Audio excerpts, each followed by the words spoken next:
tribes who lived just before the coming of the Prophet Muhammad sallallahu alaihi wasallam. When those Arab tribes would send an army to conquer another town, they would enter into various valleys and climb various mountains. Whenever they would descend into a valley, the Prophet ﷺ told us the jinn in the valley would flee. And that's normal. It's a normal reaction of a lot of animals, right? Just generally, if you come across a big army, even human beings, you come across, you're sat sort of in your little tent camping somewhere out in the park, and a huge army of people, heavily armed, sort of storming their way towards your tent, you're likely to get up and run. And that is the reaction of the jinn. However, what did these tribes used to do? They would settle themselves and camp in the base of the valley. And then they would raise up their hands and they would start to call and supplicate to the jinn. And this is something that is almost universally accepted in every culture, that there have been people in every culture, in every religion, who have worshipped the spirits, the jinn, the dead, whatever you want to call it. They have worshipped the jinn. So we see that throughout many cultures, and there are as many examples of this in Christianity and Judaism and Hinduism and Buddhism, of people who sought help and sought to call upon the spirits, call upon the jinn. So what used to happen when those jinn who had fled from the oncoming army used to hear the people calling upon them and supplicating to them and asking them for help, then they would realize that these people had a fear of them. And once they sensed that fear in you, they would attack. And what would happen is those people would be increased in their supplication, because they would think, oh, these are really great spirits, powerful beings that can do so much to us. In reality, they were running away, but when they showed a fear of them, they drew them back. And this is a very, very important point.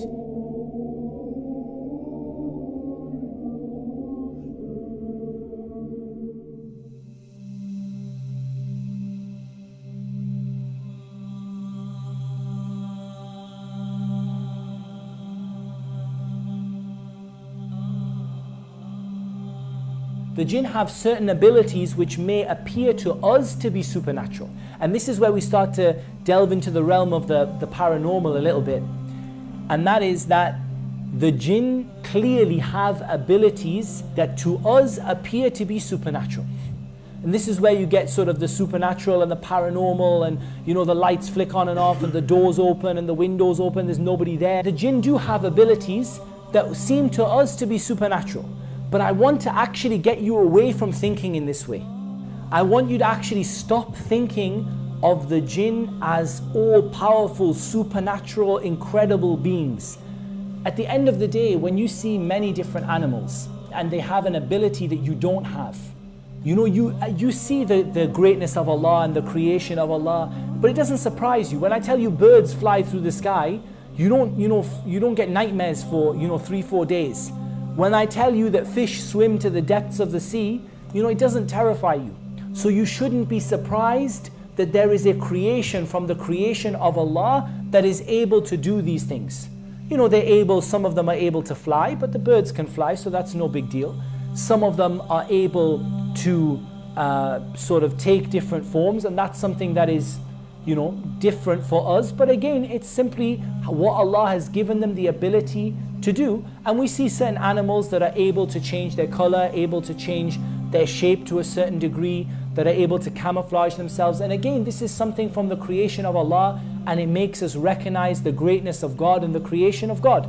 But it doesn't necessarily terrify us, and it doesn't make us fall into paranoia and various other things.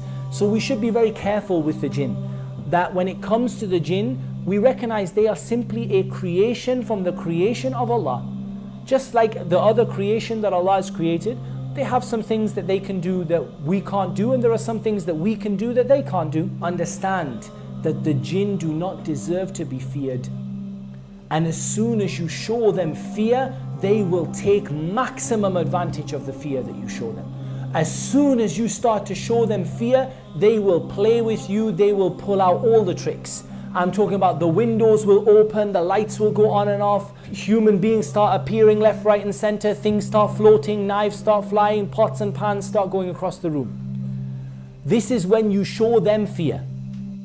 When you don't show them fear, when you show them that you understand that they are simply a created being, you know, if they throw a pan across the room, I'd be tempted to pick the pan up and throw it back and say, you can throw the pan, I can throw the pan.